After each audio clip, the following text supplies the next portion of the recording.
Trotz zahlreicher politischer Maßnahmen schreitet der Klimawandel voran. Wir stoßen zu viel CO2 aus. Auch Österreich verfehlt sein Klimaschutzziel. Für mich war schon immer spannend, wie Märkte funktionieren. Sie werden sich fragen, was hat das mit Klimawandel zu tun? Ich glaube, eine Menge.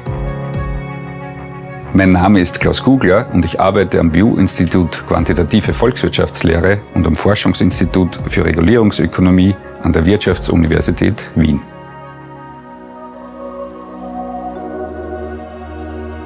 Ich wollte wissen, warum unsere Klimapolitik nicht zufriedenstellend wirkt. Die Politik sieht die Lösung der Probleme in der Angebotssubvention. Das heißt, sie glaubt zu wissen, welche Technologien das Klimaproblem lösen. Die meisten Staaten setzen auf die Direktförderung von Technologien, zum Beispiel der Sonnen- und der Windenergie. Deutschland hat zum Beispiel im Jahr 2016 etwa 30 Milliarden Euro dafür aufgewendet. Trotzdem geht der Plan nicht auf.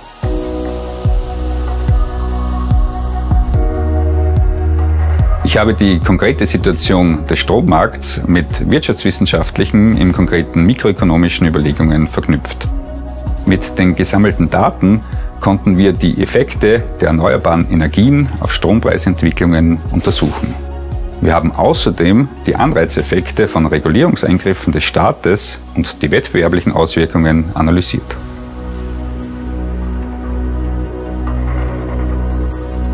Industrien, die viel CO2 emittieren, müssen sogenannte CO2-Zertifikate kaufen. Diese räumen das Recht ein, CO2 zu emittieren. Das können zum Beispiel Stromproduzenten sein, aber auch andere Industriezweige wie die Stahlindustrie.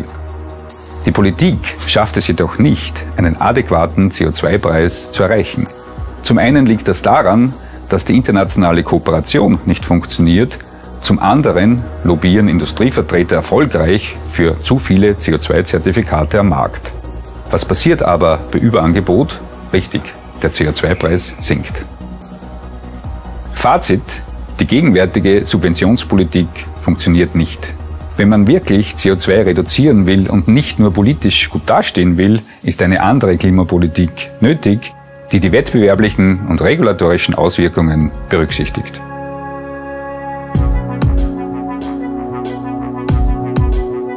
Nicht nur die Produktion, sondern der Konsum von CO2 sollte besteuert werden. Dies würde auch eine Verlagerung der Produktion in Schwellenländer verhindern. Die Anzahl der CO2-Zertifikate muss verringert bzw. ein CO2-Mindestpreis angesetzt werden. Statt der derzeitigen Subventionierung der erneuerbaren Energien würde ich auf die Marktkräfte bei richtigen Preisen vertrauen und in Forschung und Entwicklung investieren. Der Staat sollte einen konsistenten regulatorischen Rahmen vorgeben. Ohne Wettbewerbslösungen werden wir das Ziel sicher nicht erreichen.